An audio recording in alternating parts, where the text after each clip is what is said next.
فرمائیے، یہ جو سنتیں آپ نے ساری بیان کی ہیں، اب ایک سوال بڑا امپورٹنٹ یہ پیدا ہوتا ہے کہ صاحب اگر گھر میں شاور ہے یا نہر ہے قریب یا سمندر ہے تو یہ تمام سنتیں کیا سمندر میں یا نہر میں شاور کے ذریعے سے پوری ہو سکتی ہیں؟ یہاں فقہاء اسلام نے ارشاد فرمایا کہ اگر بالفرض کوئی شخص نہر میں نہائے یا سمندر کے اندر نہائے، یہ بھی ضمن عرض کر دیتا ہوں کہ سمندر کا پانی بالکل پاک ہوتا ہے، حالانکہ بہت سے لوگ ساحل سمندر میں نہاتے نہاتے اس میں پیشاب بھی کر دیتے ہیں، لیکن وہ اتنا کثیر پانی ہے کہ اس میں پیشاب کا جب تک رنگ بو مزہ ظاہر نہیں ہوگا وہ پانی پاک ہی کہلائے گا۔ لہٰذا اگر کوئی حالت جنابت میں سمندر میں غوطہ لگائے اور پھر اسی پانی سے کسی پانی سے غرغرہ اور ناک میں پانی بھی چڑھا لے تو اس کا غسل مکمل ہو جائے گا۔ تو اب فقہاء اسلام نے یہ لکھا ہے کہ شاور سے نہاتے ہوئے یا نہر یا سمندر میں نہا کے اگر آدمی پورا بدن اندر لے گیا تو اس کی تمام سنتیں خود بخود پوری ہو جائیں گی۔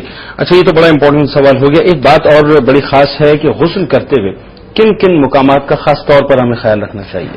جی ہاں، مردوں کے لیے جیسے کہ ہمارے نبی کریم صلی اللہ علیہ وسلم نے واضح فرما دیا کہ ایک بال بھی اگر سوکھا رہ گیا تو جہنم میں اس طرح کیا جائے گا، یعنی عذاب دیا جائے گا۔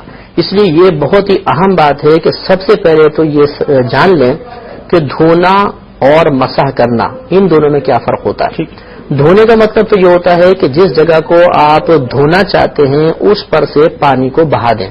مثلا آپ یہ پانی لیں، اس کو چہرے پہ ڈالیں، یہ بہہ گیا تو دھونا کہلائے گا۔ اور مسح کا مطلب ہوتا ہے کہ سوکھی جگہ پر فقط تری کا پہنچا دینا، چاہے پانی بہے نہ بہے، تھوڑا سا پانی لے گرا دیں، اب اس کو پھیر دیں، یہ مسح کرنا ہے۔ تو ہمارے نبی کریم صلی اللہ علیہ وسلم نے پورے بدن کو دھونے کا حکم ارشاد فرمایا ہے، مسح کا نہیں۔ تو بہت امپورٹنٹ بات یہ ہے کہ پورے بدن پر پانی بہائیں گے۔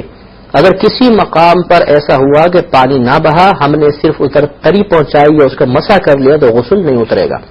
اس اعتبار سے احتیاطیں چند ہوتی ہیں، مثال کے طور پر جیسے کانوں پر بال آ جاتے ہیں اور خاص طور پہ خشک بال اگر ہوں، تیل وغیرہ نہ لگا ہو، تو اگر آپ پانی ڈالیں گے تو فوراً یہ جذب نہیں کرتے ہیں، تو اس لیے کان ذرا نیچے کر کے یہاں پانی بہائیں گے تاکہ ایسا نہ ہو بالوں کی وجہ سے پانی نہ پہنچ پائے۔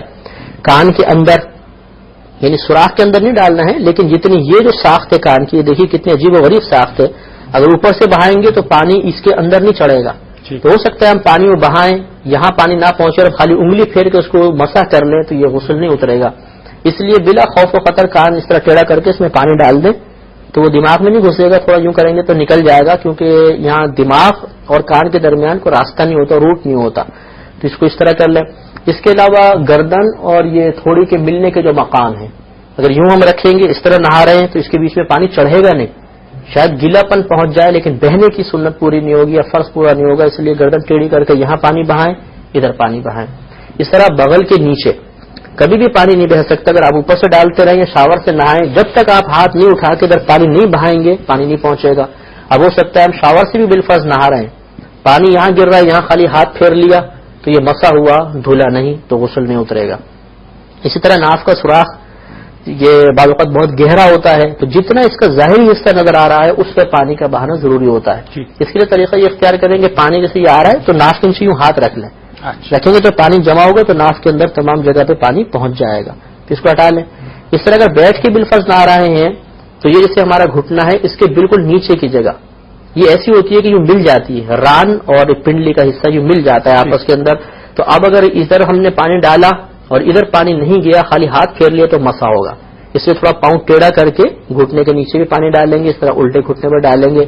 اسی طرح اگر بیٹھ کر نہا رہے ہیں تو سرین وغیرہ کے اوپر اچھی طریقے سے پانی کو بہانا ہوگا۔ اور تلوے ہاں تلوے تو خیر غسل جب ہم وضو کریں گے نا تو اس میں تلوے خود بخود دھل جائیں گے کیونکہ پورا پیر دھونا ہوگا، لیکن بالفرض اگر وضو نہیں کیا تو پھر تلووں کو خاص طور پہ دھونا ہوگا۔ ہاں، یہ بڑا ایک اچھا سوال آ گیا آپ کی گفتگو سے کہ فرض کیجئے کہ اگر ایک شخص ہے وہ وضو نہیں کرتا غسل سے پہلے اور غسل کرتا ہے پھر وضو کرتا ہے تو کیا یہ طریقہ کار اس کا صحیح ہوگا؟ مطلب خلاف سنت ہو جائے گا۔ خلاف سنت؟ ہاں، اس کو چاہیے تھا کہ اسی ترتیب کے ساتھ وضو کرتا ہے، پہلے جو ہے وضو کرتا پھر غسل کرتا۔ اچھا، ایک بات اور فرمائیے کہ آپ نے کان میں پانی ڈالنے کی بات کی، بہت سے لوگوں کے کان میں جو ہے پرابلم ہوا کرتا ہے کہ جی وہ ایک عجیب پٹاخے بجا کرتے ہیں کیونکہ ان کے کان میں ان کو تکلیف بھی ہوتی ہے، اب وہ بیچارے اگر کان میں پانی ڈالیں گے تو ان کو یہ شائبہ ہوتا ہے کہ صاحب مزید جو ہے تکلیف کان میں بڑھ جائے گی، تو ان کو پھر کیا کرنا چاہیے؟ اگر واقعی ایسی تکلیف ہے تو اس میں طریقہ یہی کان اس طرح کر کے نا ہاتھ صرف تھوڑا یوں کر لیں، یعنی ہاتھ میں پانی لے کر تھوڑا سا اس طرح کان کے قریب لا کے کان کو اس کے اوپر کریں گے تو یہ اندر نہیں چڑھے گا، بلکہ کان کی جتنی یہ جو ٹیڑھی میڑھی ساخت ہے اس کو گیلا کر دے گا.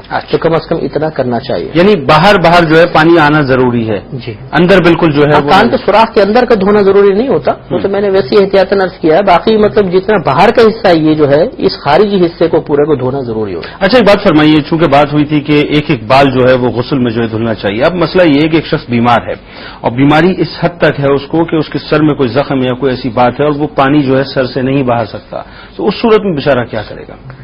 یہ عرض کرتا ہوں. اور ایک احتیاط خواتین کے بارے میں ضروری ہے کہ اگر ڈھلکی ہوئی پستان ہو کسی خاتون کی تو پستان اٹھا کے اس کے نیچے پانی بہانا ضروری ہے. یہ فرض ہے، اگر نہیں کریں گے احتیاط تو غسل ان کا نہیں اترے گا، یہ لازم یاد رکھیں. اب اگر بالفرض کسی کے سر میں واقعی ایسی کوئی بیماری ہے جیسے نزلہ ہو جاتا ہے، بعض اوقات آشوب چشم ہے اور سر پہ پانی ڈالنے کی وجہ سے مرض کے بڑھنے کا اندیشہ ہے، ایسی صورت میں فقہائے اعظام نے لکھا ہے کہ گردن کے نیچے سے پورا بدن دھو لیں اور پورے سر کا مسح کر لیں. خالی گیلا ہاتھ کر کے پورے سر پہ پھیر لیں تو اس کا غسل مکمل ہو جائے گا. اب جب یہ حالت صحت میں آ جائے تو اس حصے کو بھی دھو لیں تو انشاءاللہ غسل مکمل ہوگا. اچھا ایک بات فرمائیے کہ یہ تو ساری باتیں جو خاص آپ نے انڈیکیٹ کر دی کہ صاحب کن کن باتوں کا ہمیں غسل کرتے ہوئے خیال رکھنا چاہیے. اگر عورت یا مرد کے جسم پہ کسی حصے پہ افشاں لگی ہوئی ہو تو پھر غسل ہو جائے گا یا مطلب اس میں کوئی ہمیں جو ہے وہ مصیبت ہوگی یا کوئی پریشانی؟ یہ چمکی افشاں وغیرہ دو طرح کی ہوتی ہیں. ایک تو ہوتی ہیں جو باقاعدہ جسم رکھتی ہیں، ایک تو بہت باریک ہوتی ہے جو یہ پلکوں کے اوپر لگائی جاتی ہے، وہ بہت ہی باریک پاؤڈر ٹائپ ہوتا ہے. تو یہ پاؤڈر ٹائپ تو یہ چل جائے گا، بہرحال اس کو بھی ہٹانا چاہیے، لیکن یہ اتنا باریک جسم رکھتا ہے کہ پانی کو کھال تک پہنچنے سے رکاوٹ عموماً نہیں بنتا. لیکن ایک ہوتی ہے باقاعدہ اس کو ہاتھ میں لے تو اس کی رگڑ محسوس ہوتی ہے افشاں کی. یہ اگر واقعی افشاں لگ گئی ماتھے وغیرہ پہ لگی ہوئی ہے یا کہیں گال وغیرہ پہ ہاتھوں پہ لگی ہوئی ہے تو یہ پانی کو نیچے نہیں پہنچنے دے گی، اس کو اتارنا ضروری ہے.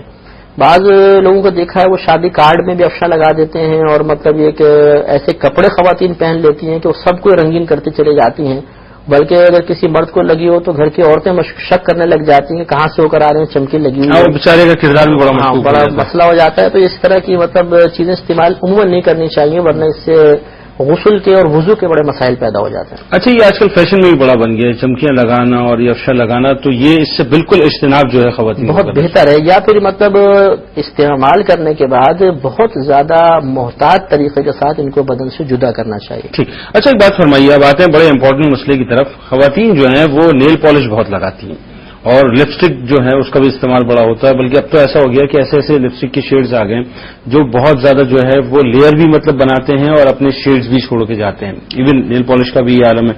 تو اس صورت میں کہ جہاں عورت کے ناخنوں پر نیل پالش لگی ہے اور لپسٹک لگی ہے اس کے ہونٹوں پر، تو اس وقت اگر وہ غسل کرے تو کیا غسل ہو جائے گا؟